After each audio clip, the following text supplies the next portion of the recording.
24 de octubre de 2025, estamos de regreso en El Mundo Ahora, la franja informativa de la tarde en France 24. Soy Valentina Torres Sánchez y es un gusto acompañarlos. Vamos a revisar las principales noticias del día. El gobierno estadounidense incluyó al presidente Gustavo Petro, parte de su familia, y al ministro del Interior de Colombia, Armando Benedetti, en la llamada lista Clinton, tras señalarlos de participar en tráfico internacional de drogas. Sus activos y propiedades en Estados Unidos quedan bloqueados. Petro calificó la decisión de paradoja. El Pentágono anunció que desplegará el mayor portaaviones estadounidense en el Caribe, esto en medio de la declarada guerra de Donald Trump contra el narcotráfico. En su más reciente ataque contra una lancha acusada de transportar drogas, 6 personas perdieron la vida. Durante la reunión de la coalición de voluntarios, los aliados de Ucrania indicaron que los activos rusos congelados deberían poder usarse velozmente para ayudar a Kiev. El presidente Volodymyr Zelensky urgió a sus socios a ampliar las sanciones rusas y pidió una vez más misiles de largo alcance.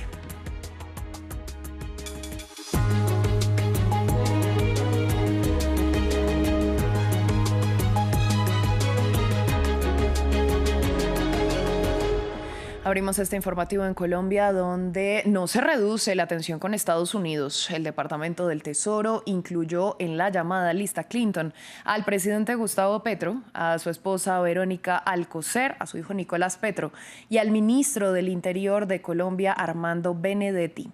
Los activos y propiedades de todos ellos en la Unión Americana quedan bloqueados, por lo que no pueden hacer ninguna transacción al respecto. El secretario del Tesoro, Scott Bessent, dijo que Petro ha permitido el avance de los carteles de la droga y se ha negado a detener esas actividades. Petro contestó que su ingreso en la lista Clinton es una paradoja al haber luchado firmemente contra el narcotráfico.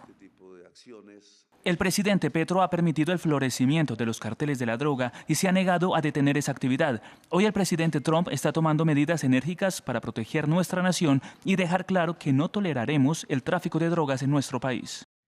Vamos ahora con el más reciente anuncio del Pentágono en su lucha contra el narcotráfico en ruta por el Caribe.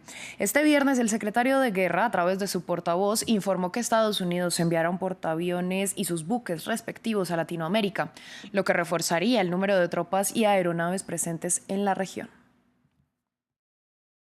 En apoyo a la directiva del presidente de desmantelar las organizaciones criminales transnacionales y combatir el narcotráfico en defensa de la patria, el secretario de Guerra ha asignado al grupo de ataque de portaaviones Gerald R. Ford y a su escuadrón aéreo embarcado al área de responsabilidad del Comando Sur de los Estados Unidos. La mayor presencia de fuerzas estadounidenses reforzará la capacidad de Estados Unidos para detectar, monitorear y desmantelar a actores y actividades ilícitas que comprometen la seguridad y la prosperidad del territorio estadounidense y nuestra seguridad en el hemisferio occidental.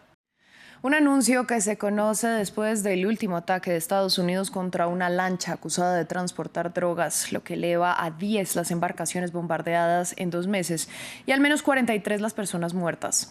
En este último incidente, 6 personas murieron y la administración Trump dijo, sin presentar pruebas, que la lancha era operada por sujetos relacionados con la organización Tren de Aragua. A continuación, repasamos los bombardeos en el Caribe y en el Pacífico en el informe de Patricio Peralta. Otro ataque estadounidense en el Caribe. Sin pruebas, la justificación del gobierno de Trump ha sido que están vinculadas al narcotráfico. Este viernes, la lancha habría sido operada por miembros del Tren de Aragua, organización criminal venezolana declarada terrorista por Washington. 6 narcoterroristas hombres se encontraban a bordo del buque durante el ataque que se llevó a cabo en aguas internacionales y fue el primer ataque nocturno. Los 6 terroristas murieron y ningún miembro de las fuerzas estadounidenses resultó herido en este ataque. El último de una lista de ataques a embarcaciones que inició el 3 de septiembre.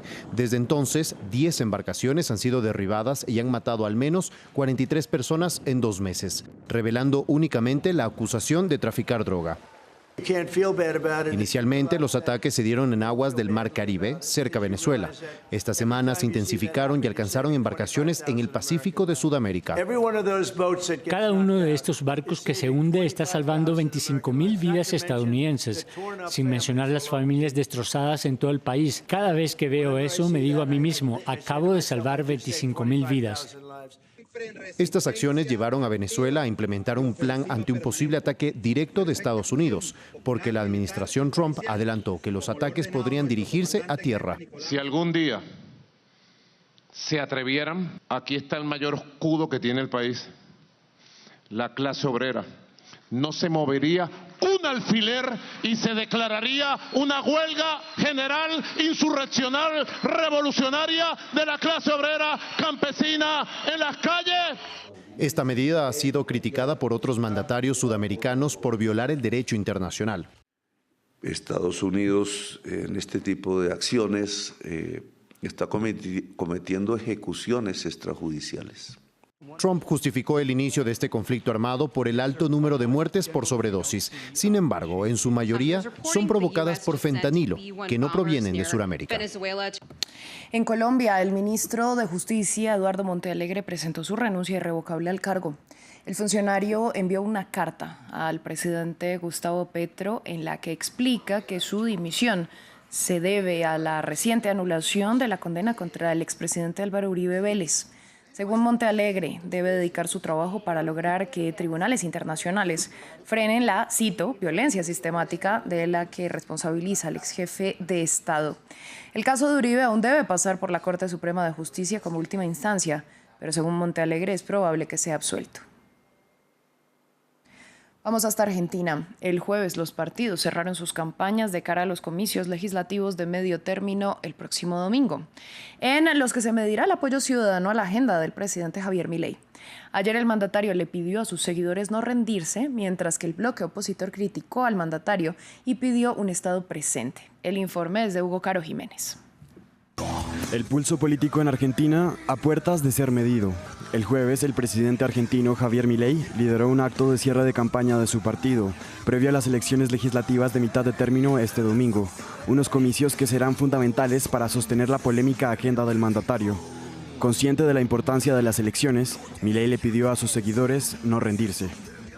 Que a pesar de tener el mejor gabinete de toda la historia, de estar acompañado de ministros brillantes, de diputados que son leones en el Congreso, no podemos solos. Necesito que ustedes nos elijan y nos sigan acompañando en las urnas.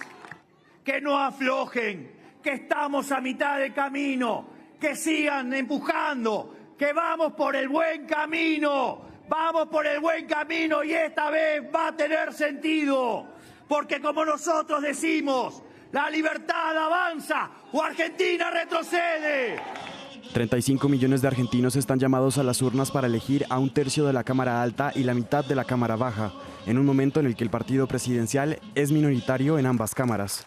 El peronismo, que también cerró su campaña el jueves, espera apoderarse del descontento de un sector de la población que se muestra cansado de las medidas económicas de choque del jefe de Estado. Le vamos a decir a Milei que en la provincia de Buenos Aires no pasa la motosierra, que en la provincia de Buenos Aires hay una provincia libre de topos. Es una provincia que quiere más derechos, que quiere Estado presente, que quiere justicia social. Será una mala palabra para ellos, mejor todavía. Lo decisivo de estos comicios también involucra a Donald Trump, ya que el presidente estadounidense condicionó el millonario auxilio económico de Washington a Argentina a una victoria del partido de Milei este domingo. Continuamos en Londres. Los líderes de la Unión Europea y de la coalición de los voluntarios acordaron satisfacer las necesidades financieras urgentes de Ucrania durante los próximos 2 años, pero aún no llegan a respaldar un plan para utilizar activos rusos congelados para financiar a Kiev. Europa se sumó a Estados Unidos, que hace 2 días impuso nuevas sanciones a Rusia, medidas que buscan presionar al líder ruso Vladimir Putin para que vuelva a la mesa de diálogo que pueda conducir a un fin de la guerra. Nos amplía Jesús Yajuri. Downing Street, primera parada de una intensa jornada para el presidente de Ucrania en Londres. Volodymyr Zelensky y el primer ministro Keir Starmer en una reunión bilateral como antesala a la cita de la llamada Coalición de los Voluntarios, que reunió a los aliados europeos de Kiev que trabajan en un plan de alto al fuego para la guerra en Ucrania. Zelensky acusó a Vladimir Putin de prolongar la guerra y de arremeter contra infraestructura energética antes del invierno. Pidió de nuevo armas de largo alcance como un factor que empuje a Moscú de vuelta a las negociaciones. En cuanto Putin sintió la presión y la posibilidad de que aparecieran misiles Tomahawk en Ucrania, declaró inmediatamente su disposición a reanudar las conversaciones. Pero cuando desapareció la presión, abandonó la diplomacia. Es obvio qué hacer. Necesitamos mayor capacidad de ataque de largo alcance. Estados Unidos, Europa y Reino Unido inauguraron nuevas sanciones al sector petrolero y de gas ruso. Washington castigó el miércoles a Rosneft y Lukoil, las mayores petroleras rusas, y Europa hizo lo mismo el jueves contra el sector financiero, militar, energético y la flota fantasma. Mientras Bulgaria, el mayor importador de crudo ruso, prepara también sanciones, el primer ministro de Hungría afirmó que busca eludir las medidas. Tras la reunión de líderes, buenas intenciones y falta de consenso sobre la financiación a Ucrania con activos rusos congelados. Debemos ponernos de acuerdo sobre los activos de Rusia y desbloquear miles de millones para ayudar a financiar a Ucrania. Mientras, Putin asegura que las sanciones no afectarán la economía rusa y que el país no cederá a la presión extranjera. En otras noticias, desde Israel, el secretario de Estado Marco Rubio aseguró que las autoridades que entren a gobernar Gaza deben ser amigas de Israel, al tiempo que reiteró que Hamás no debe tener ningún papel en ese futuro ejecutivo. De igual forma, anunció que la UNRWA, la Agencia de Naciones Unidas para los Refugiados Palestinos, a la que acusó de ser subsidiaria de Hamás, no desempeñará ningún papel en la entrega de ayuda a los gazatíes en el actual plan de alto el fuego. Aún no hemos informado de esa fuerza, por lo tanto, aún hay trabajo en curso. Hay muchos países que se han ofrecido a participar. Obviamente, al formar esta fuerza, tendrá que estar compuesta por personas con las que Israel se sienta cómodo o países con los que Israel también se sienta cómodo. Permítanme decir que creo que hay muchos países que están expresando interés ahora mismo. En Turquía, en una serie de decisiones dictadas este viernes, un tribunal penal absolvió al alcalde de Estambul, Ekrem İmamoğlu, de cargos por manipulación de licitaciones, mientras en Ankara otro tribunal desechó el caso contra el opositor Özgür Özel en un juicio sobre supuesta compra de votos. Ambas causas fueron denunciadas por críticos del gobierno como acusaciones políticas. La Fiscalía respondió este mismo viernes a la decisión. Nos lo cuenta Jesús Yajure.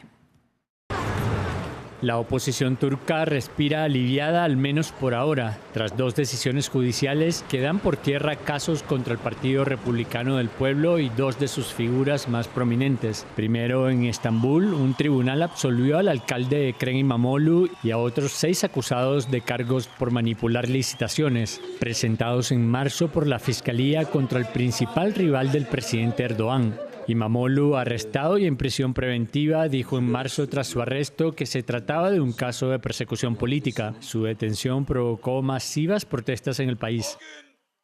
Ni sus conspiraciones ni sus artimañas podrán desviarme de mi camino. Yo, Ekrem İmamoğlu, hijo legítimo de estas tierras, seguiré atemorizándolos con mi presencia y con mis acciones.